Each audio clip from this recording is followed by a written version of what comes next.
Okay, part E is all about heart failure, and we talked about that briefly earlier. We're going to talk about it in greater detail now.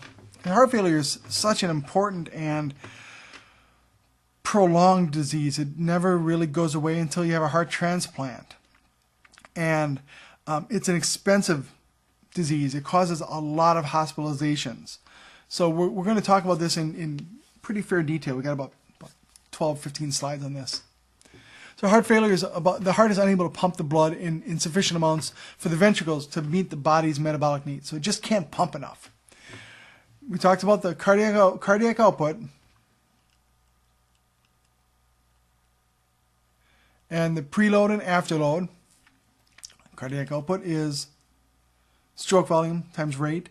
Preload is the filling of the heart and stretching the muscles so that you get a good snap. And the afterload is the resistance in the aorta and the central arteries, preventing blood from moving through those. In heart failure, the myocardium, or the heart muscle, becomes weak and just can't inject all the blood it receives. We talked about symptoms of left-sided and right-sided. Left-sided heart failure, the heart can't pump to the body, and that blood, the blood that goes into the left side, comes from the lungs. So if the right side is pumping to the lungs and the left side is not letting it back in, fluid builds up in the lungs, you're going to hear crackles. You're going to hear wheezes and coughs, gurgling, low oxygenation, dizziness, fatigue. If the right side, which pumps into the lungs, is beating poorly, but the left side is doing really good, the blood that comes from the right side comes from the inferior, superior vena cava. The blood from the superior vena cava will get in because gravity pulls it into the heart, but the inferior vena cava, there's nothing pushing it up. So fluid starts building up low, feet and ankles first, then calves, thighs, and it just keeps moving up the body. The higher up the edema, the worse it is. So left-sided heart failure, fluid in the lungs. Right-sided heart failure, fluid in the legs and feet. Knowing those symptoms will tell you where the heart problem is. In all situations, you'll have shortness of breath, increased respiratory rate, orthopnea, meaning you have to sit up to breathe better. Crackles, ultimately. You'll hear extra heart sounds called the S3. Fatigue, edema, weight gain. We're going to be using diuretics to rid the body of fluid. Angiotensin converting enzyme inhibitors, ACE inhibitors. ARBs, or angiotensin receptor blockers, beta blockers, and cardiac glycosides will all be used in heart failure. So let's talk about some of these medications. Heart failure buddies, we will commonly use multiple medications. ACE inhibitors and a diuretic, or ARBs and a diuretic, work really well for heart failure. But sometimes it takes more than two. Sometimes you have to have three. So we use ACE inhibitors, diuretics, and a beta blocker. But if those aren't good enough, as a last choice, we'd go with cardiac glycosides. And the most common cardiac glycoside is, the generic name is Lanoxin, but everybody uses brand name digoxin, or DIG. D-I-G. It's not pronounced dig, it's pronounced dig. So if somebody says, check their dig levels, we're going to do a blood test to measure how much digoxin is in their blood. It improves symptoms, but not the outcome. So what do cardiac glycosides do? They're used for heart failure and for heart dysrhythmias, like atrial fibrillation, which is an atrial flutter, and paroxysmal atrial tachycardia. Heart failure it's a cluster of signs and symptoms that happen when the right or left or both ventricles lose the ability to pump enough blood. The oldest agent is cardiac glycosides, which is used for heart failure. The heart is able to fill and empty more completely because it slows the heart. It allows it to let more blood in before it pumps out. So with improved circulation, there's a reduction in systemic and pulmonary congestion and better peripheral perfusion through the kidneys. It used to be the primary drug for heart failure.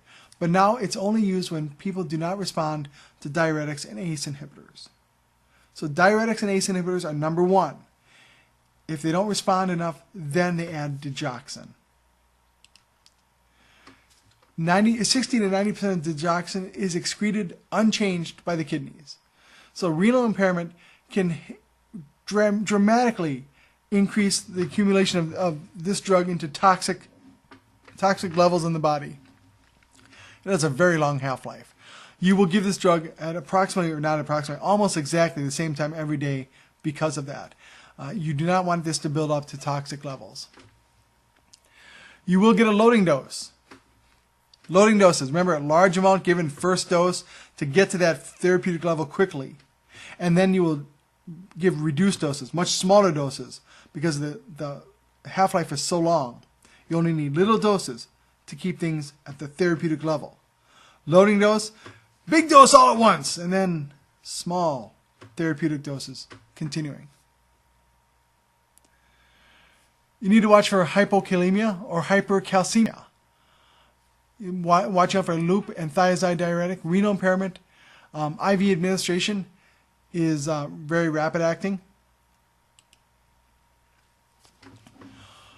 Digoxin levels or DIG levels should be drawn before the daily dose of medication is given, or at least 6 hours after administration. You generally won't do DIG levels every day once you have a therapeutic dose. Reversal agent is Digibind. Usually works within 30 minutes of administration.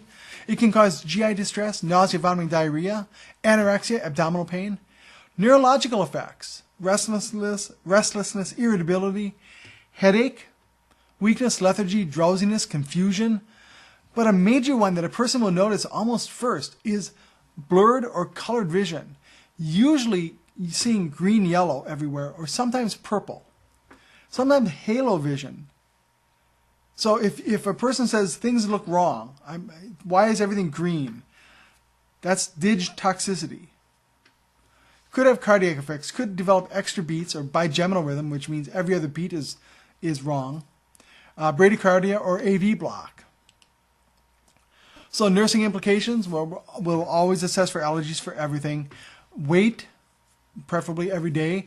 Check INO, lung sounds every shift at least. Listen to heart sounds, monitor the EKG.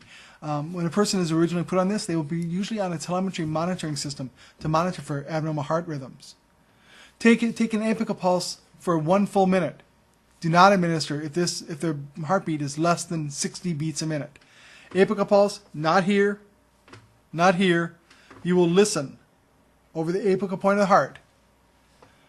You're going to look for pulse deficits.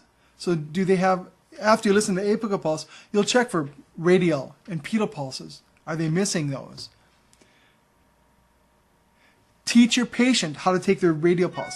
They're not going to listen to their heart, but teach them how to take a radial pulse for 60 seconds and call the doctor if their pulse is less than 60. Monitor labs, monitor for therapeutic effects always. ACE inhibitors are used more frequently for failure than glycosides. They do have a decreased morbidity and mortality rate. And we just got done learning about ACE inhibitors. Beta blockers, used for heart failure and hypertension. Drug effect here, beta blockers, they have a negative inotropic, chronotropic, and dromotropic effect. Remember what those mean? Inotropic, the pressure. Chronotropic, the speed or the rate. And dromotropic, the electrical activity. So beta blockers affect all of those. So heart failure is treated with glycosides,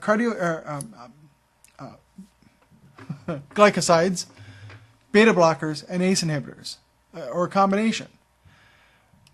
The cardiac glycosides are the last choice, though, because they have the greatest side effects, the greatest risks afterwards.